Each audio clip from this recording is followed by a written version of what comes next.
let's start with this. All right. How do I want to preface this? So, a hoax that went viral, and apparently I'm a little late to the party. So let's get started with the I think this is pronounced the Illusion stairs. Illuvian. Where is the Eacherian stairwell? Eacherian. The what? I don't know. The what? Do you know where the Eacherian stairwell is? The library? Malaysia. You should know. You're a tour guide, right? I don't know what that is. You're a tour guide. ESCH. Yeah, maybe. Wait, Eacherian. ASHA. Steyr. I know Steyr. How come you haven't heard of this? Here we are in the Eacherian stairwell. Located in Building 7, one of the first structures put up when RIT made the move from downtown Rochester to suburban Henrietta. The stairwell, designed by Filipino architect Rafael Nelson of Uganda, was built in 1968 and has been wowing RIT students ever since. One of the coolest things is bringing people here and watching them experience it for the first time. Today we are here with Rosie. Am I saying that correctly? Yeah. Okay. And you are a grad student in what program? Yeah, exactly. Program? Yeah. Print media. Okay, so have you been here before to the stairwell? This area? Exactly. Yeah. Okay. Have you heard about it? No, never. Okay. Never. Okay. Never. But what I want you to do is just walk up the stairs and wait for me on the next floor. Just go Just go on up. upstairs. There you go. That's it? That's it.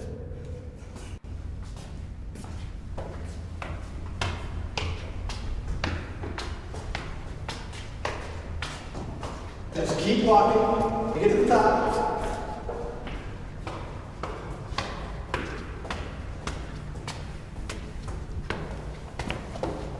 Rosie! What are you doing here?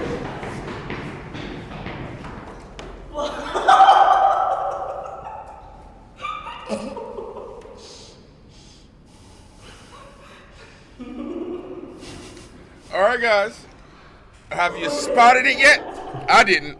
So that you can see that each step is a flat surface parallel to the ground, and that you are actually ascending or descending the stairs, and that they are not somehow canted or tilted, try doing it with a glass of water in your hand. Hi, Rosie. Hi. My wife went to RIT here and Oh, really? graduated in 2002, and she mentioned it. My wife went to RIT. What's with the Hi, Rosie. Hi. My wife went to RIT here and Oh, really? graduated in 2002, and she mentioned it to us. And I appreciate it's more of an art. Yeah. It's just an architectural trick. That's all.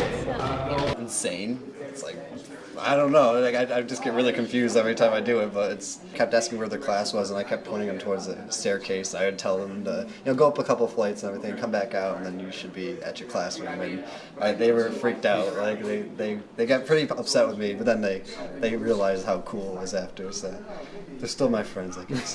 Hey, sir, what's your name? Hey, Wayne. You here with your family? Yeah? Where are you from? Liking it? Okay, no. I like that. Okay. You don't have a twin brother, do you? No. Okay. No. Okay. Well, I will see you downstairs then, all right? All right, random black man. Winnie!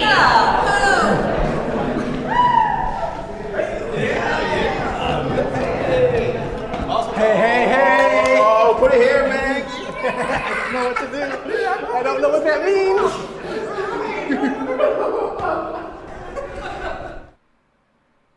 The Eacherian.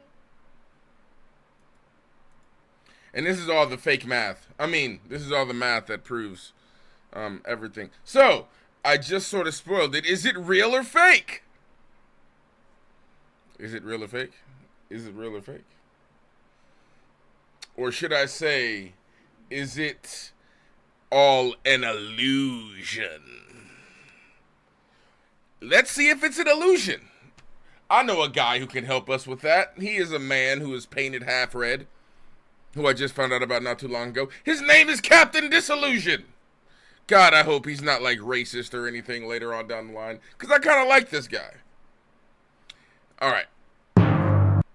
Let's do it.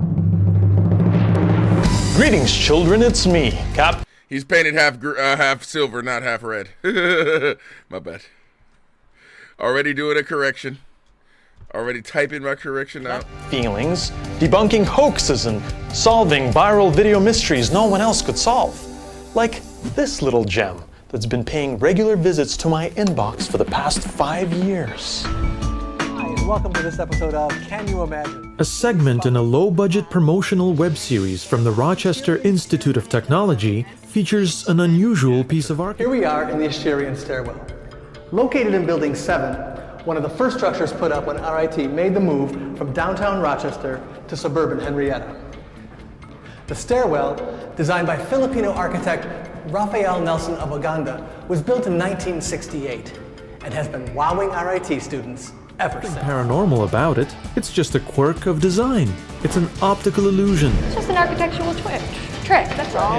It's a totally normal... What are you talking about? Dude goes up the stairs and comes out from the floor below. Not only is this video fake, it's not even a video. It's a multi-layered web endeavor that combines narrative filmmaking, documentary, social media, analytic philosophy, and theoretical physics into a creative exploration of how the academic world might respond to the apparent physical manifestation of a logical contradiction. At least that's what it says in this 81-page master's thesis by Michael Lacanalao, graduate of RIT's School of Film and Animation, sci-fi enthusiast. Does he look familiar? Actually, I'm pretty sure he was one of the guys that they interviewed, but I'm not 100%. He could have been the guy behind the camera. So I'm really hoping that he was one of the guys that they interviewed. If not, I'm going to look really dumb. So let's find out. And creator of a modern myth. The Eacherian Stairwell Project was a myth given form. A transmedia art piece wrapped in $52,837 worth of spinning bullshit, all alone on the web. It was a pair of mockumentaries, a network of fake websites, and eventually a massive crowdfunding campaign focused on keeping the myth alive. It failed. But you're strangely coy when it comes to revealing the details. The people in the Can You Imagine webisode are excellent actors.